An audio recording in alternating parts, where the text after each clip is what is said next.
Hey everyone, it's Chad here, Rhubarbarian, with a Caspa Accepted Here series. This is our third episode, and we've had a great time getting to know some merchants around the globe.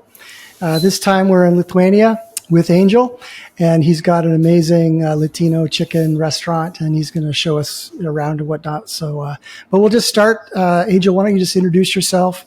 What do you who are you? What do you do? Tell me a little bit about the Nice. restaurant. No, thank you for having me. Okay, so my name is Angel. In Spanish is Angel, but everyone calls me Angel. I live in Vilnius for over 2 years. Before that, I lived in Latvia, in Riga, for 2 years. And before that, I lived in China for over 5 years. I am originally from Ecuador, from Quito. And I studied and lived in China. Most of the time I lived in Beijing, committed to Hong Kong half of the time. I studied law. I did corporate investment law for over almost 15 years. And that led to study in international law and compliance. And I'm finishing my PhD research actually in compliance of crypto assets. But I left the full-time corporate world.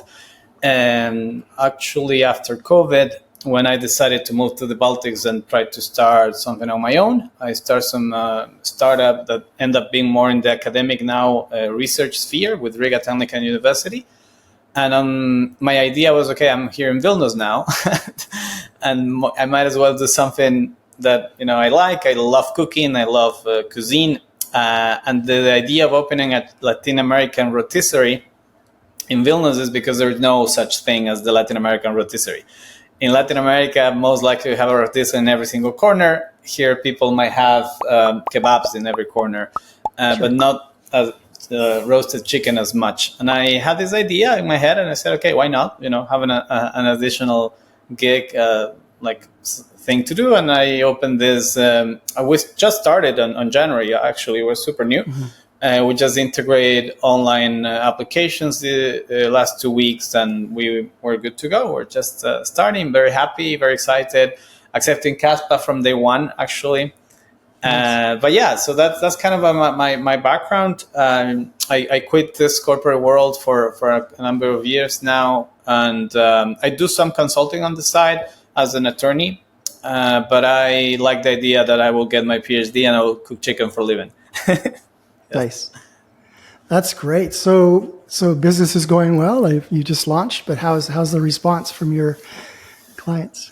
No, people like it so far. People like it a lot. I mean, chicken is very friendly. Roasted chicken is brilliant, and we serve 3 different sauces. People are really engaged with this, and more and more is getting attention. So hopefully, as any business, will develop, and it's kind of interesting somehow.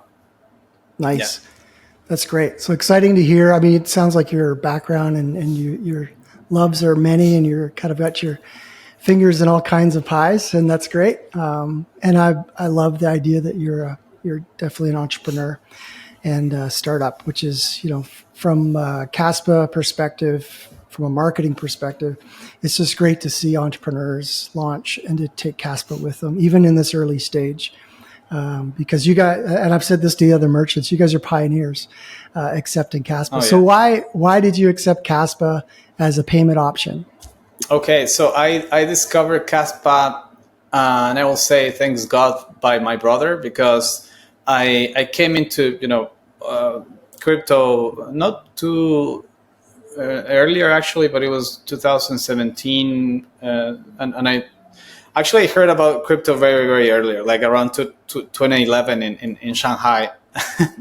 And I was like, okay, it didn't catch more of my attention. I thought it was something that I didn't put attention to it. So my brother actually brought Caspa to me, and he said, dude, this is super interesting. Mm-hmm. And he was insisting me every two weeks, what do you think about it? How you like the underlying technology? Did you read any documentation? And I was like, yeah, dude. I mean, I went through, and it was interesting, and I didn't actually took the time to read until I saw and actually was listening podcasts of Kaspa listening to Shai, Vygorsky, on like various interviews, and it's kind of cool because you spend like 5 years, 7 years in crypto, and you think you understand stuff, and you say, okay, I listen to this, okay, I kind of understand it. But you have to go through 2 or 3 times in the recording and say, okay, this is very cool. This is very interesting. This is how this is possible. This is not like, it's not, I mean, there's no way this is real. There's no way this actually happened. There's no way, the trilemma. And then you go through the, more documentation. So I bought like the Caspa books and mostly I was looking into the, notes and white papers and reading in this, and listening to these various materials to make an informed decision, to the point that I like it so much that I saw that this is huge. I mean, this is one thing that happens every 50 years, I guess. Like, is this one unique thing that it is very difficult to replicate. It grew from the community organically, and how it was spread, how, all various features are related to Caspa just make it just very exciting. That's why I decided, okay, this is very interesting. I looked into it. I said, okay, maybe, start saving Caspa is an ideal scenario. And me open this startup, like this business is somehow having additional income. So I love the idea of, okay, maybe I just opened like 2 months ago, and I have like maybe 2-3 payments on Caspa, but most people are very curious. And I'm offering 20% off discount with Caspa. So people, the moment listen 20% off, okay, what is this? How do I, yeah. And when you start displaying block DAS and you show the visualizer to people, it's absolutely mind-blowing. Some people are really interested, man, like honestly interested to look into this. And I think the merchant's idea of not just accepting Caspa, using Caspa, making people experience this one click and, poof, the transaction is there. It's just absolutely insane. People don't believe it until they actually test it. So yeah, I think that was one thing that I thought it was cool somehow, and that's it. Yeah, it's you mentioned about the one click and just showing people one of the best kind of like examples and getting people to kind of go, oh wow, is you show them the visualizer, you show them 10 blocks per second, they're like, what the heck is this? You're like, yeah, that's not your grandma's Bitcoin. And then they're like, yeah, it can't be, it's probably fast, but how fast is it? I said, well, here, just, download a wallet and boom. And right away, it's for those that are in crypto and know transaction speed and confirmation speeds.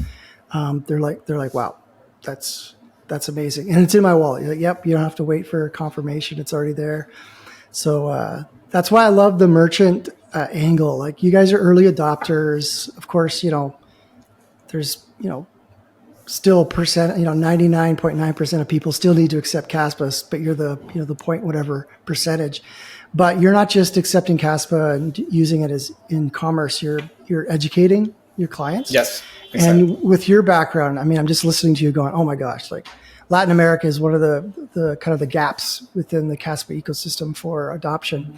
And just hearing you're meeting fintech entrepreneurs and companies. So, when people say, who cares if one merchant accepts Caspa? I'm like, you don't understand. These guys are ambassadors. They're not just accepting Caspa and doing business. They're actually, branching out. And with your experience in all these multiple countries, it just makes, you're like a super node of education. So I think that's brilliant. That's brilliant. What's been the response? Like we talked to these merchants. You're like, yeah, some people don't even know about Caspa. It doesn't matter. You've offered an incentive. So, what's people's response to downloading I have a client using? Yeah. I have a client that he goes to the gym and he picks half chicken on the way. Very interesting dude, actually. And he already paid me twice in Caspa, and he was complaining because he was saying, okay. He was using Kraken, I think. And he knows a lot about self-custody. He's been in crypto for a while, actually. And and he was like, okay, I cannot believe it's so fast. And I said, but wait, use a Caspa wallet, and you will see the difference. It's still it is even more, and the guy couldn't believe it. Nice. So yeah, I mean, there's various experiences. I guess from the discount part of things, people are interested. Okay, what's that? And then you have this elevator pitch that it's Bitcoin with internet speed. It's Bitcoin on steroids. It's like all this good things. Do you accept other crypto, or do you accept Bitcoin or any? I will integrate a web payment for local deliveries with the last mile Bolt, which is the Uber from here, around here. And with them, I think with this I think it's Coin One. I'm not sure. Might be wrong. The name of the provider. There is an option to people can pay it in various currencies like USDT, USDC, BTC, whatever. Okay. Is that CoinPal? Is that Coin? Yeah, CoinPal. Yeah, sorry. It's CoinPal. It's CoinPal. Yes, but then you have the option that you can everything settle in Caspa. So that's also in my head. Is like, okay, that's what I want to do. And that's most things that I'm trying to encourage people to do. For example, there is a guy here in Vilnius. They are leading a company. It's called Global Tips. It's really cool because it gives this QRs for service. So if you are want to give a tip to someone, you just scan the QR code and you give a tip to this person. Nice. And I was saying, dude, you're in the digital payments world. Why not integrating payments in other currencies? And I was showing the advantage of Caspa and so on. And yeah, I mean, you never know what the response is going to be. And that's kind of exciting somehow. That's great. So you got a lot of experience in crypto, so this is great. How do you think blockchain technology or decentralized payments are going to change in the next few years? Understanding that Caspa is kind of like you said, it's the new epoch of blockchain. We've had Bitcoin, we've had Ethereum. Caspa. Yeah, I think this is the next. I think Caspa is the biggest thing I've seen somehow from a technical framework, also from an infrastructure perspective. There's no limits to it. I mean, having this ultimate sequencer, fast instant confirmation times for any use case is basically a game changer. Lower fees, fast transactions, and proof of work Nakamoto consensus security, hash rate protection. So that's something that is just impossible not to just consider and take a look into. Crypto somehow now, when I first started doing my research for my PhD, my introduction was, okay, there is no legal consensus on compliance on digital assets. That's why I chose this topic.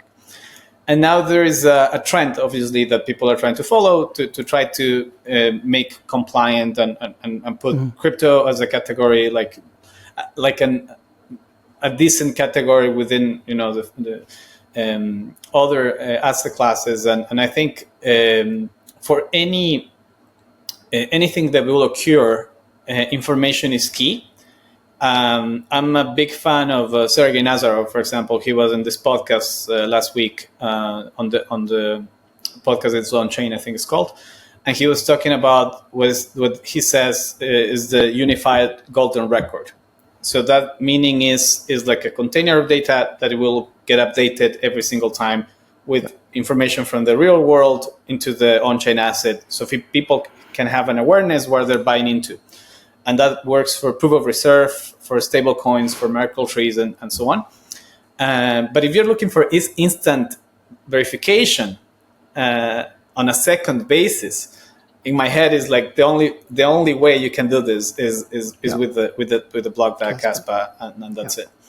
And obviously, big players now might be taking a look into it. I've seen serious capital being deployed in the ecosystem.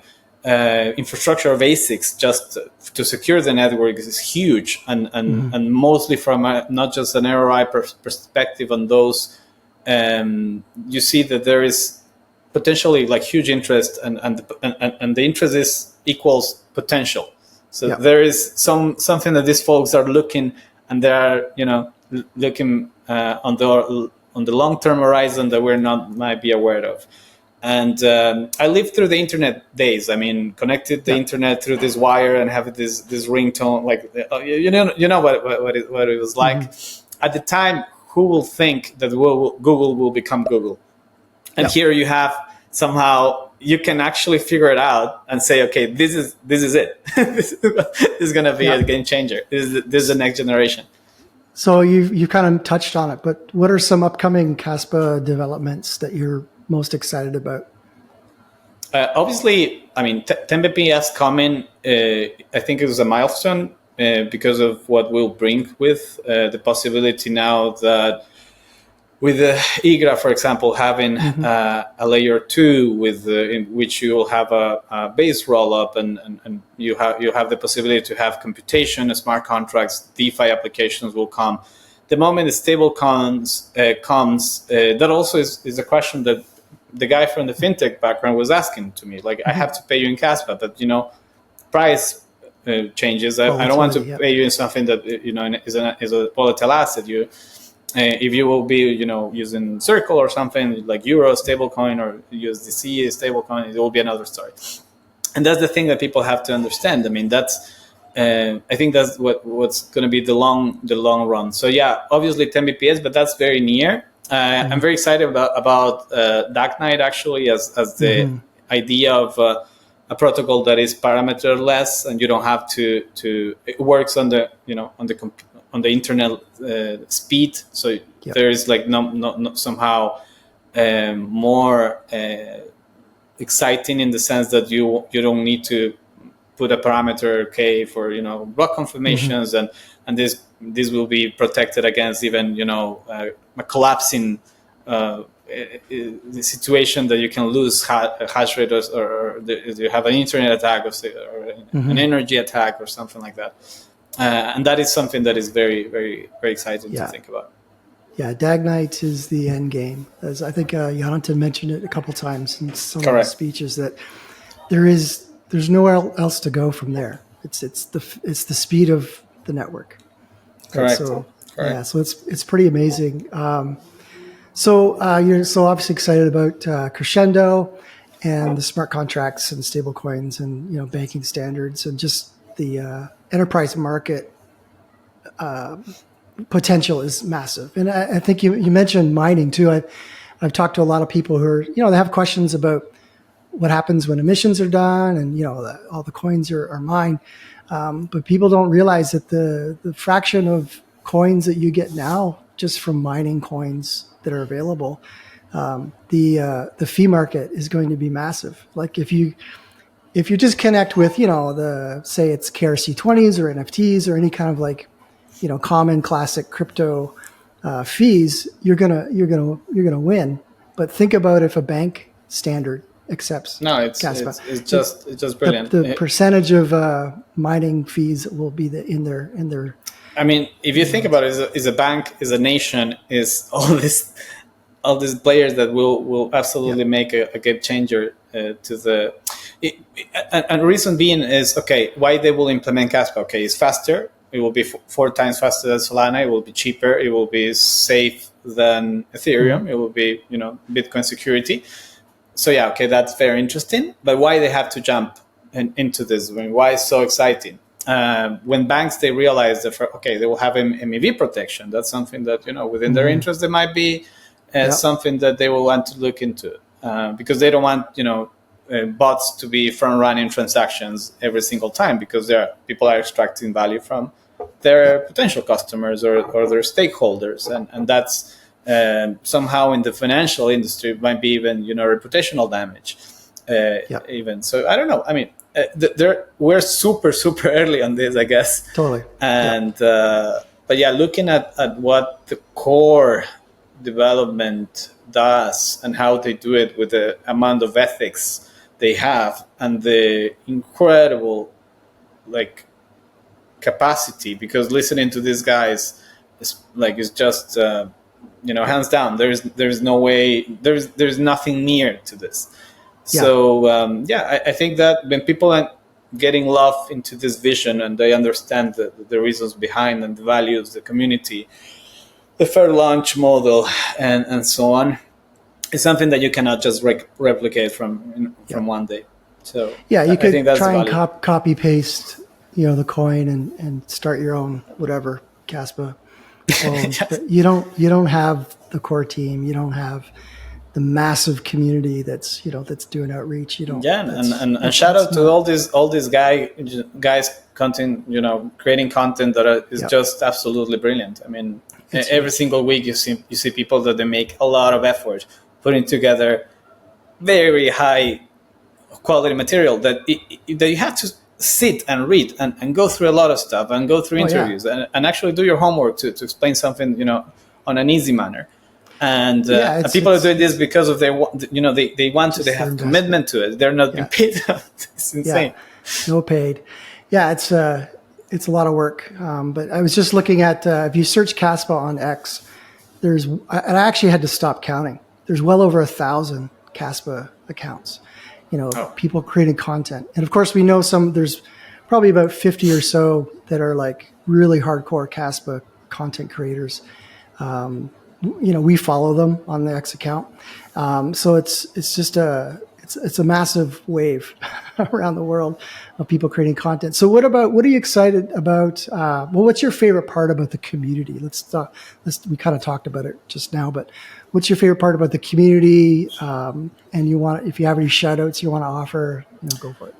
Oh yeah. I mean, I guess what I like the most is the time and effort that people put through creating content and be very ethical in the way they present it. Because when you're in like crypto for over 5, 6, 7 years or even more, you become there's a lot of level of toxicity and a lot of people trying to sell you stuff and try to give you something or try to give you like an airdrop or try to get some every single time selling you something or stuff like that and memberships and blah, blah. And there's obvious reasons why people are just very focused in a way that they try to get all this noise outside and become maxis or become like So what I like from the Caspa community, you have this good, friendly approach towards things, but then you have a lot of inside scrutiny of stuff that is very transparent. Mm-hmm. Things that, for some people might sound, okay, this is irrelevant. Why people are fighting again, because of the Caspa handle in X, why is that a problem? Why they have to talk about it? How people approach this in a matter that is ethical and people look at different views and how things are written with so much brightness that you say, okay, this is how things are supposed to be. And I think, no shout out to any specific person, I guess. I mean, there's like lots of people making incredible content. If I have to choose, lately I'm following XSM podcast. Mm-hmm. With Ankit and Christina, they made incredible content, and they have every single time coming. They have this last IGRA space also that they made after an X and so on, and with Shai and I think Shai. I haven't met him. I have so much respect for the guy. I mean, the moment I met Shai, I want to give him a hug. Oh yeah, is this kind of person that brings just a really cool vibe and the way how people approach things is just remarkable. That's what I will say is incredible from this community. The amount of research and quality content mostly that nice you have. Awesome. Now, so if you had 30 seconds to tell a merchant to accept Caspa, what would you say? Oh, definitely. I mean, is your way for saving in the future something that is a game changer? So that would be my line of try to approach people. I mean, don't trust me, verify, but this is it. That's it. Nice. Cool. So tell me, how do people find you? Give me a commercial for. So we are Latino Viščiukas, which means Latino chicken in Lithuanian. So we have an X account we actually don't use much. It's called Latino Viščiukas. We're mostly on Instagram for the restaurant, Me, I am an ex as Caspa intern. That's my handle. Nice. Yes. I'll take you on. Yeah, that's my handle, and that's it. That's it. So That's open here to share any good experiences, and I will try to share it and spread the word with as much people as I can. And That's great. Thanks, Angel. You've been an inspiration for me. And every time I meet a new merchant, it's like kind of like some people are they're cool, and others are they're just accepting Caspa. There's nothing major, but I knew from just talking to you in the merchant channel that you'd be a great guy to be on the show. And also, obviously, listening to you now, you're more than an intern. you sound like you'd be a Caspa expert. So it's good to chat with you, and we'll probably come back and do a part 2 down the road. Well, thanks, Angel, for your time, and definitely for spreading the word. We'll look forward to checking in with you later, and we'll chop up the video and add some B-roll and make it look awesome. Something you can pass around. Cool. So cool, Chad. Thank you so much. Thanks for being on. Thank you so much. Peace. Amazing to meet you. Keep in touch. You too. Bye. See you again. Ciao.